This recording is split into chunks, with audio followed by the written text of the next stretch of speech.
At 8:30 a.m. on June 6, 1944, the most powerful army in the world was seconds away from admitting defeat.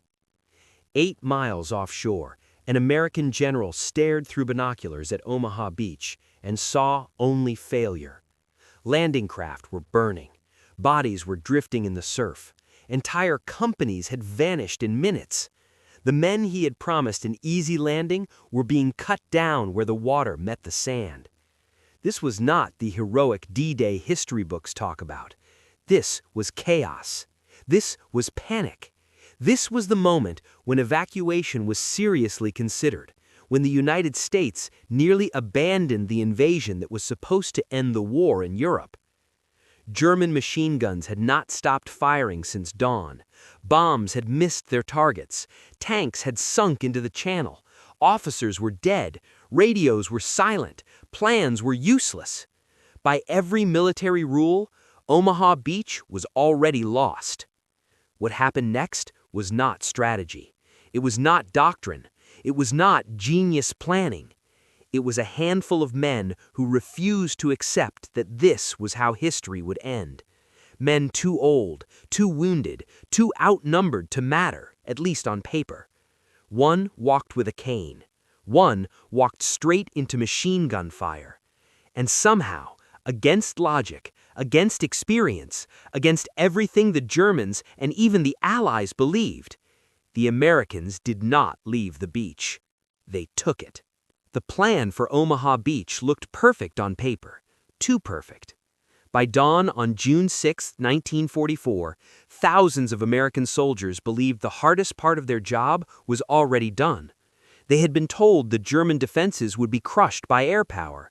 They had been told the enemy was weak, exhausted, second-rate.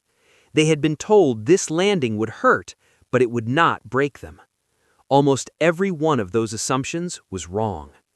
As the first landing craft cut through the gray water of the English Channel, the men inside could hear explosions ahead. Naval guns were firing. Bombers roared overhead. From offshore, it looked like destruction. From the beach, it would soon be clear that almost nothing had been destroyed at all. Omaha Beach was not defended by tired old men.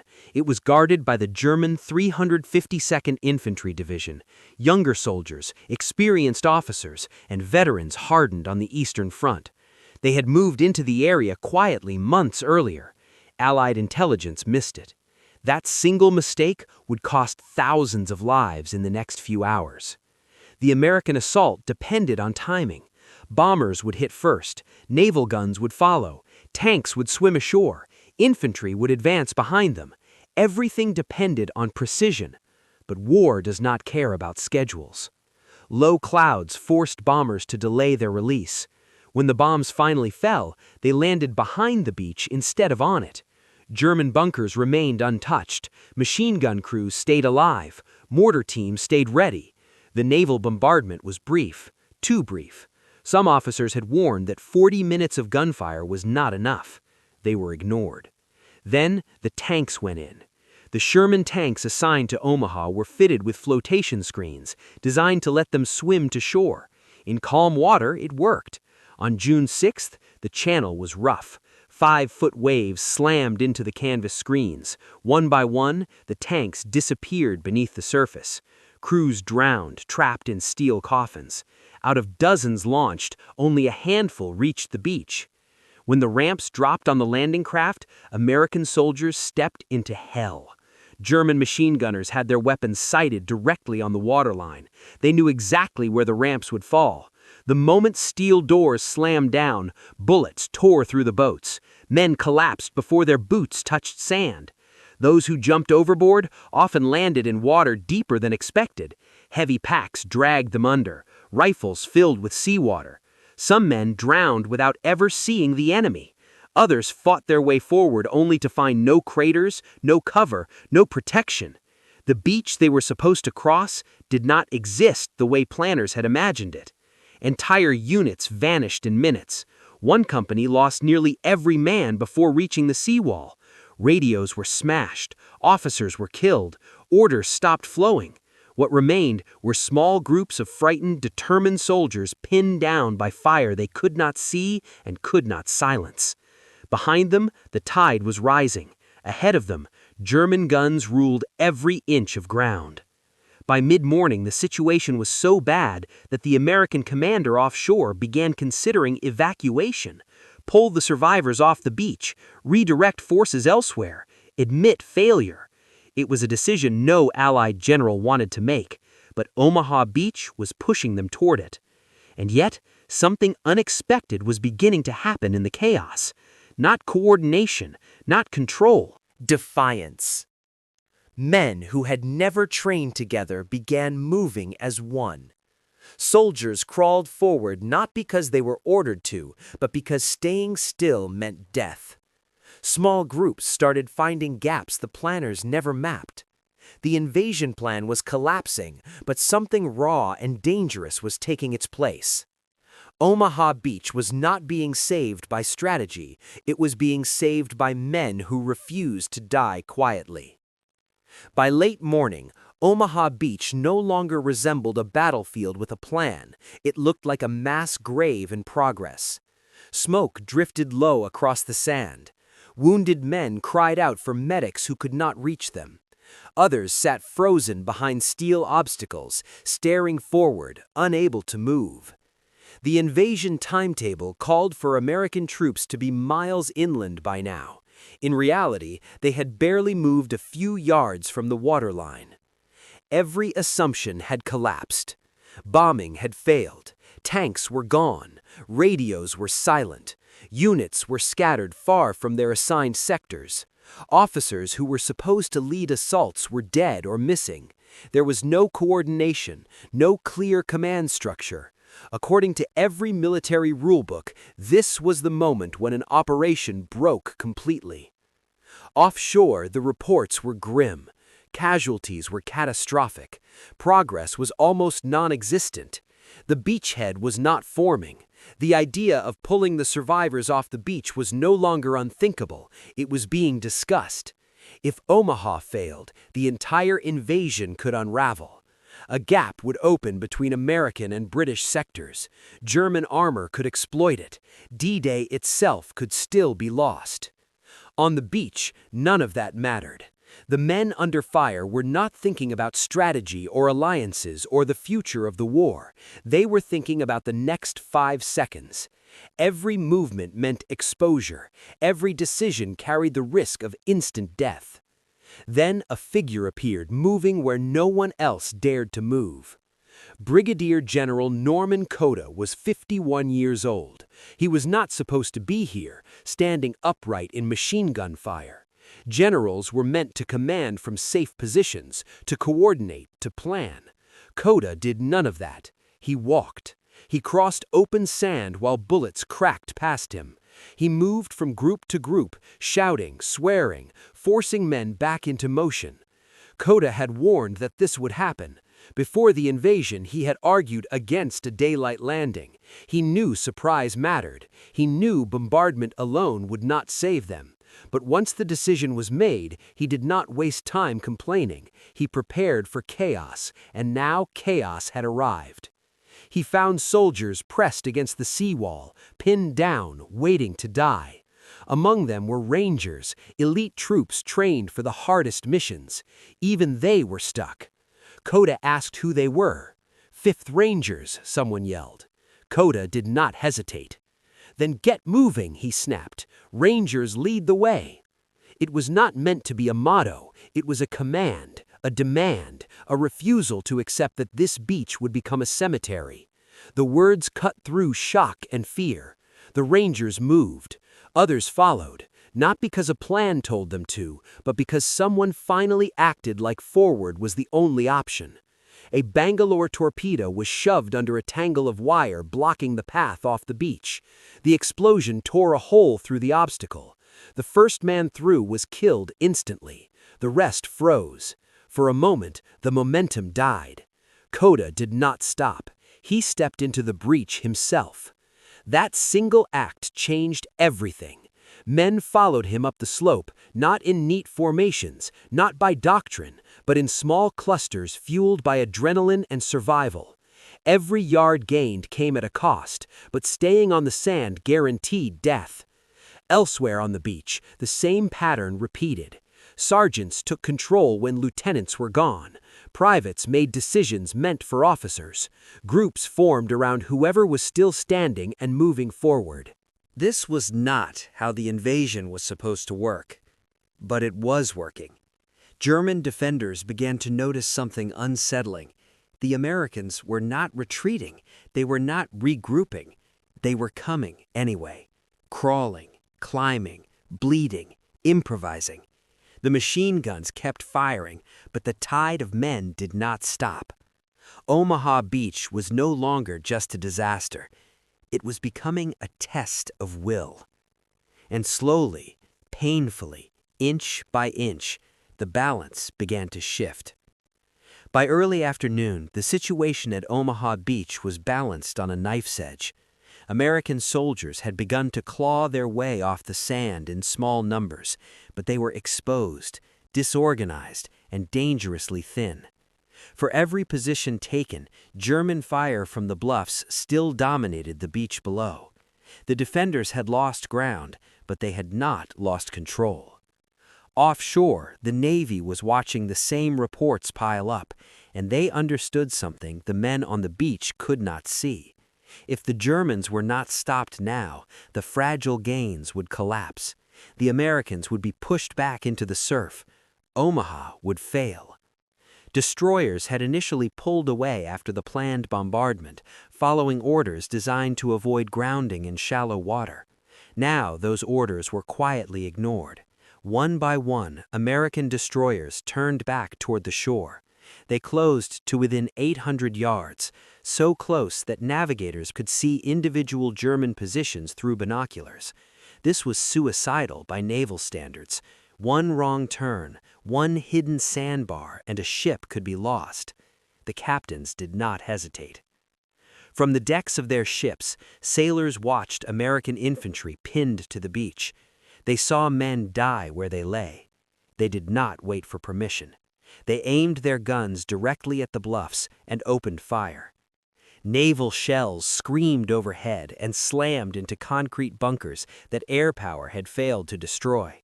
Machine gun nests that had ruled the beach for hours were smashed apart. German positions that had seemed untouchable suddenly disappeared in smoke and debris. The defenders had not expected this. They had prepared for aircraft. They had prepared for distant naval fire. They had not prepared for destroyers firing point blank like floating artillery. Some ships fired until their gun barrels glowed from the heat. Others emptied their magazines entirely. The risk of grounding, of artillery return fire, of disaster, none of it mattered. The men on the beach needed help, and the Navy gave it.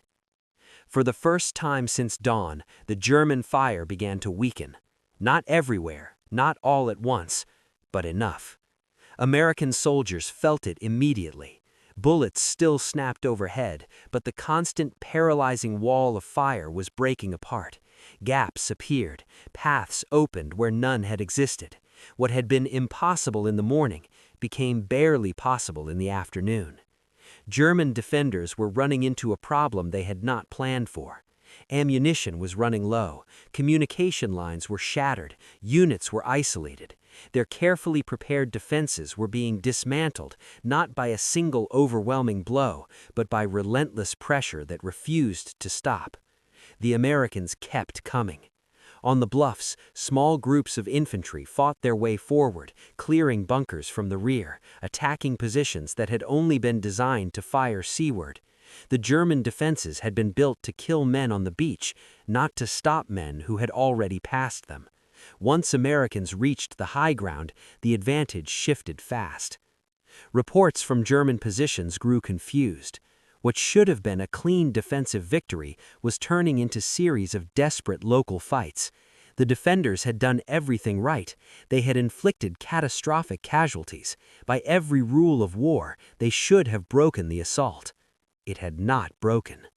To German soldiers watching through their firing slits, the attack made no sense. Men kept advancing under fire that should have stopped them. Units dissolved, yet the pressure continued. This was not coordination, it was persistence, brutal, exhausting, unstoppable. By mid-afternoon, Omaha Beach was no longer a killing zone. It was a beachhead, narrow, unstable, soaked in blood, but real. Supplies began to come ashore. Wounded men were evacuated. More troops pushed inland. The invasion had survived its most dangerous moment.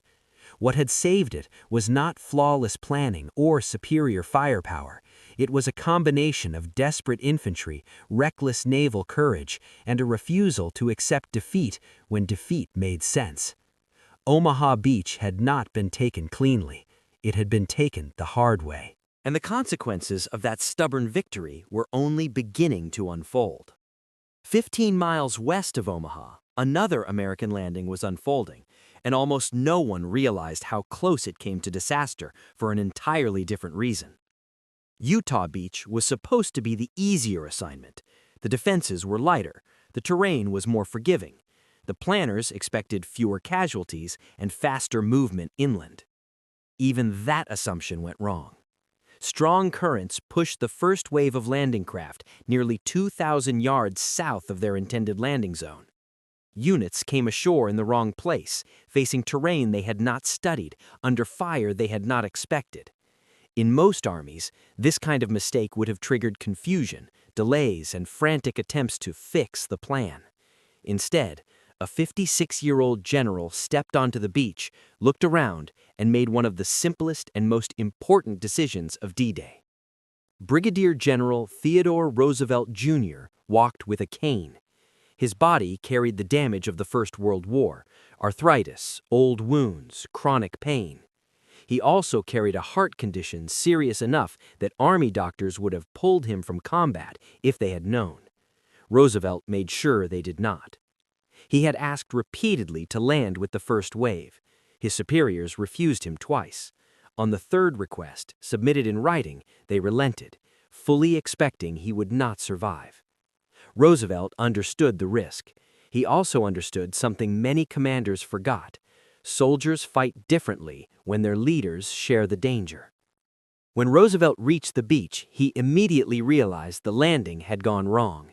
Units were scattered. Landmarks were missing. The invasion plan for Utah depended on precise coordination, and that precision was already gone. Roosevelt did not try to correct the mistake. He erased it. "We'll start the war from right here," he said. Instead of forcing his troops to move sideways along an exposed beach to reach their assigned sector, Roosevelt ordered them to push inland from where they actually stood. It was a decision made in seconds, and it saved hundreds of lives. Roosevelt walked openly across the sand, ignoring incoming fire, using his cane to point out routes off the beach. He personally reconnoitered German positions, identified weak points, and redirected arriving units as they came ashore. Soldiers later said his calm presence steadied them more than any speech could have. This was not theater, it was leadership stripped to its core. As more waves landed, Roosevelt stood at the water's edge, directing traffic under fire, correcting mistakes before they became disasters. Confused units became functional. Momentum built. Utah Beach began moving inland faster than anyone had predicted. Somewhere far to the east at Omaha, chaos still ruled. But at Utah, the invasion was gaining speed, in large part because one man refused to pretend the plan still mattered. Roosevelt's decision had strategic consequences. Utah's rapid advance secured the western flank of the invasion. It linked up with airborne units that had dropped inland earlier that morning. It reduced pressure on Omaha by preventing German reinforcements from shifting west. Roosevelt never tried to claim credit. He remained with his men, moving forward as they advanced, refusing medical evacuation despite visible exhaustion. His presence sent a clear message. If the general could walk into danger, so could everyone else. Later that day, Roosevelt learned that his son had landed in Normandy as well, at Omaha Beach. They were the only father and son to both come ashore on D-Day. Neither knew if the other was alive. They continued fighting anyway. 5 weeks later, Roosevelt would die of a heart attack in Normandy, still in uniform, still near the front. He would never learn that he had been awarded the Medal of Honor for his actions on June 6th. At Utah Beach, the invasion worked because a plan was abandoned at the exact moment it needed to be. And that lesson would echo far beyond the sand.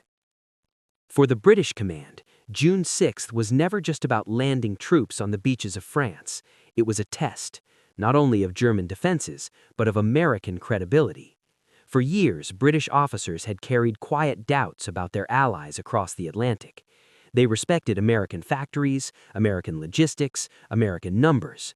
American soldiers were another question entirely. Most British units had been fighting since 1939. They had watched France collapse. They had escaped Dunkirk by inches.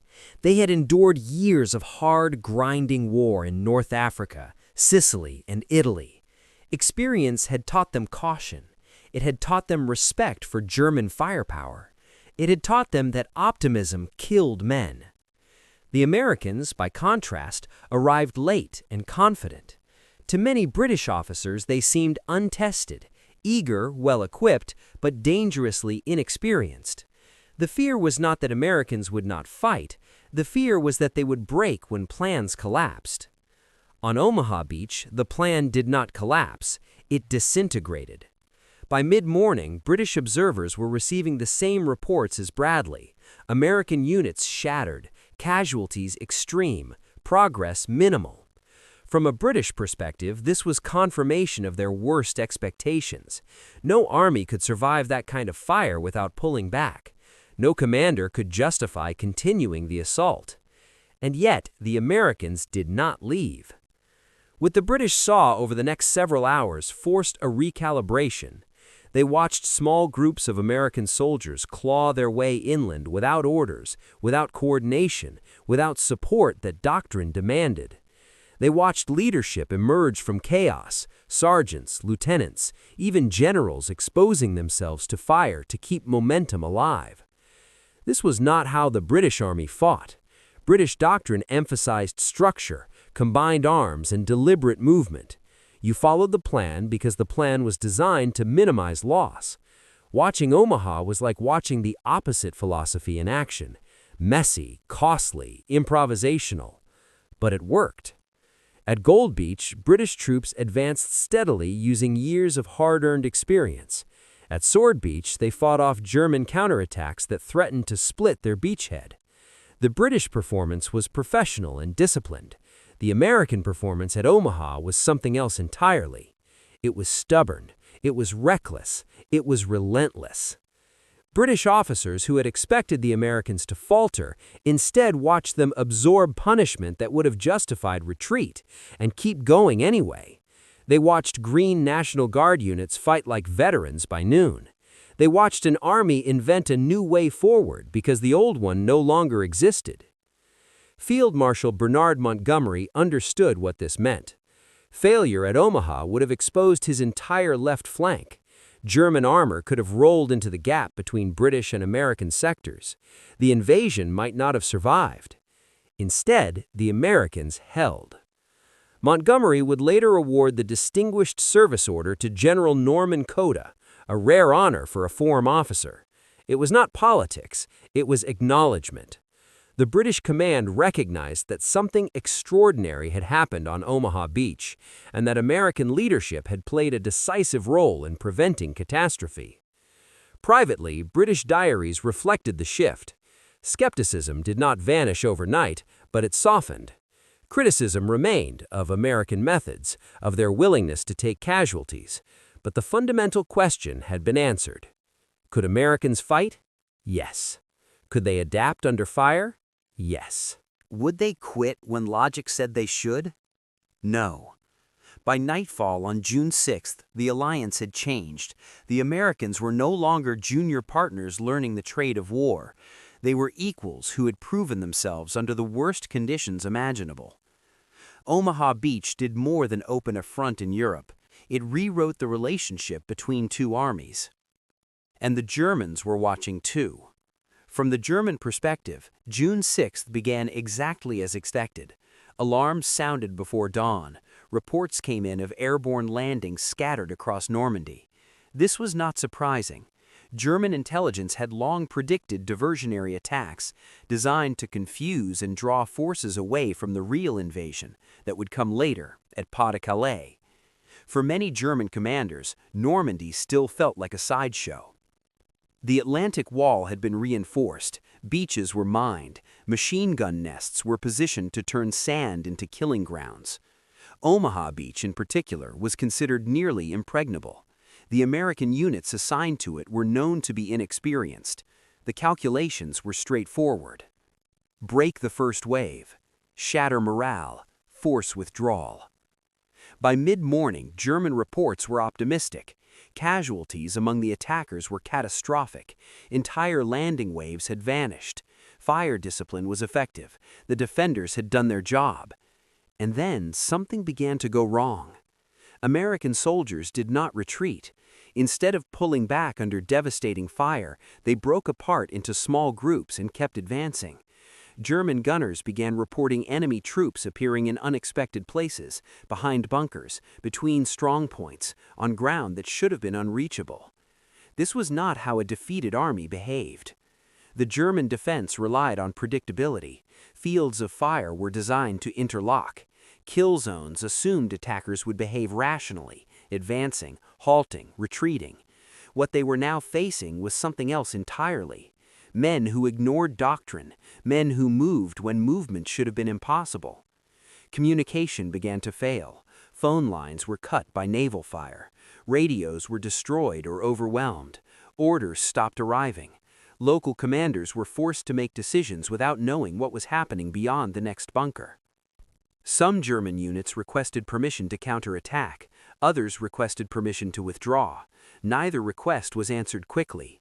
The German command structure, designed for control, could not adapt to chaos. By early afternoon, reports grew contradictory. One position claimed the Americans were still pinned to the beach. Another reported enemy troops on the bluffs. A third warned of breakthroughs inland. No one could explain how all three could be true at the same time. They were all true. German doctrine emphasized discipline and centralized command. Once that system cracked, the defenders were fighting blind. Ammunition shortages worsened, casualties mounted, morale began to erode, not because the Germans lacked courage, but because the situation no longer made sense. What frightened them most was not American firepower, it was American persistence. Time after time, German positions reported that attackers should have been destroyed, and then reported seeing them again. This violated every assumption about how armies behaved under extreme loss. By evening, the truth became impossible to ignore. This was not a diversion, this was the invasion, and it was succeeding. Requests for armored reinforcements were delayed by command paralysis. Hitler retained personal control over key units and could not be reached. While German officers waited for authorization, the Americans and British moved inland. By the time orders finally arrived, the window had closed. For German soldiers on the ground, the realization was devastating. They had done everything asked of them. They had fought well. They had inflicted enormous losses, and it had not been enough. The Atlantic Wall had not failed because it was weak. It failed because it faced an enemy that refused to behave as expected. D-Day did not destroy the German army in France. It destroyed the belief that the invasion could be stopped. From that moment on, the war in the West was no longer about defense, it was about delay. And delay against an enemy with endless men and machines was only a matter of time. By the time the firing finally slowed on the evening of June 6th, Omaha Beach no longer looked like a battlefield. It looked like the aftermath of something unspeakable. The tide had come in and gone out again, carrying with it weapons, helmets, broken landing craft, and bodies. The sand was torn apart by shell fire. The waterline was marked by blood-darkened foam. Victory did not feel like victory here. Medics worked without pause, stepping over the dead to reach the living. Wounded men lay where they had fallen, too exhausted or too injured to move. Some had been there since the morning. Others would never move again. The beachhead was secured, but at a cost so high that many officers struggled to justify it even in private. Estimates varied, but by nightfall, American casualties at Omaha were staggering. Thousands killed, wounded, or missing. Entire units had ceased to exist in any meaningful way. Platoons were commanded by corporals. Companies were led by sergeants. Names were missing from rolls that would never be corrected. And yet, the beach held. Engineers cleared obstacles under fading light. Supplies finally moved inland. Artillery positions were established on ground that had been unreachable hours earlier. The invasion, fragile, bloody, and imperfect, had survived its worst day. Omaha mattered not because it was the largest landing, or the fastest, or the cleanest. It mattered because it was the one that almost failed. Military history is full of victories earned by superiority. More men, more guns, better plans. Omaha was different. It was won in defiance of probability. That is why it stayed with people. Soldiers who fought there would carry it for the rest of their lives. Many never spoke about it. Others could not stop thinking about it. For them, Omaha was not a chapter in a book.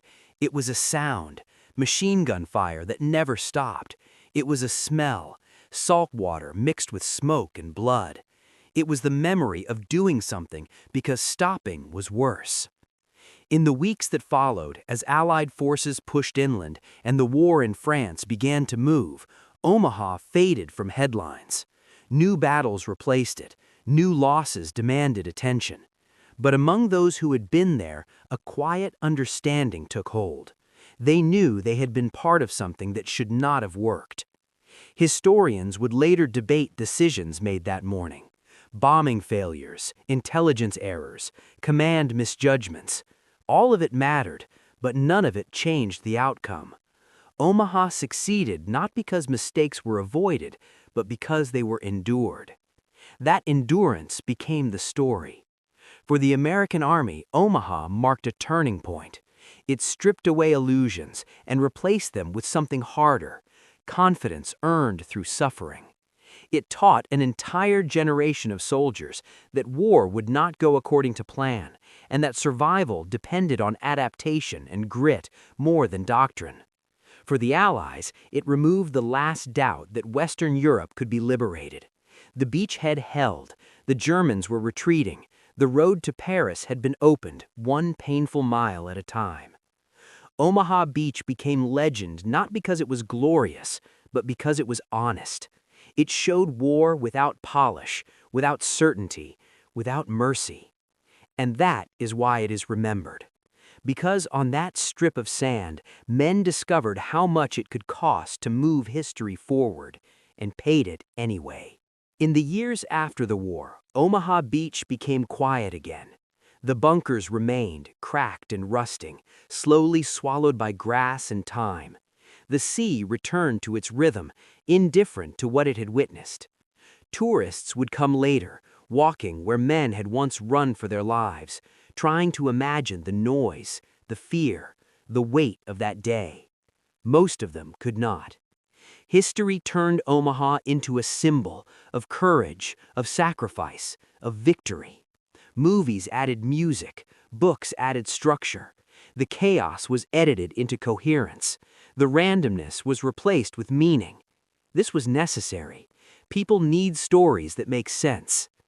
But the men who were there knew the truth. There was no single moment when victory felt certain, no clear turning point where the battle shifted cleanly. Omaha did not change because of one brilliant order or one perfect assault. It changed because men kept moving when stopping felt reasonable. That is what makes it uncomfortable. Omaha does not fit neatly into heroic mythology. It refuses simplicity. It was not the triumph of planning. It was the triumph of endurance, of ordinary people pushed beyond what they believed they could survive. Many of the soldiers who lived through that day never considered themselves heroes. They did not feel brave. They felt lucky. They remembered confusion more than clarity, fear more than confidence. They remembered following strangers because officers were gone, advancing without knowing if anyone else was still alive. What they did mattered anyway, because Omaha was not just a battle, it was a message. It told the German command that the Western Allies could not be broken, even under ideal defensive conditions. It told Britain that its partner across the ocean would not fold when war became ugly. It told America something about itself, that its strength did not come from perfection, but from persistence. Every mile liberated after June 6th traced back to that beach. Paris, the Rhine, Berlin. All of it began with men pinned to sand, deciding not to quit. That is why Omaha remains, not as a place of glory, but as a place of truth. A reminder that history does not always turn on brilliance. Sometimes it turns on refusal. Refusal to retreat, refusal to accept failure, refusal to let fear decide the outcome. Standing on that beach today, it is easy to forget how close the world came to a different ending, how narrow the margin was, how thin the line between success and catastrophe truly stood. Omaha Beach does not ask to be admired, it asks to be remembered, honestly. Because on that day, the future of Europe rested not on certainty, but on men who kept going when certainty was gone. And that is why Omaha Beach still matters.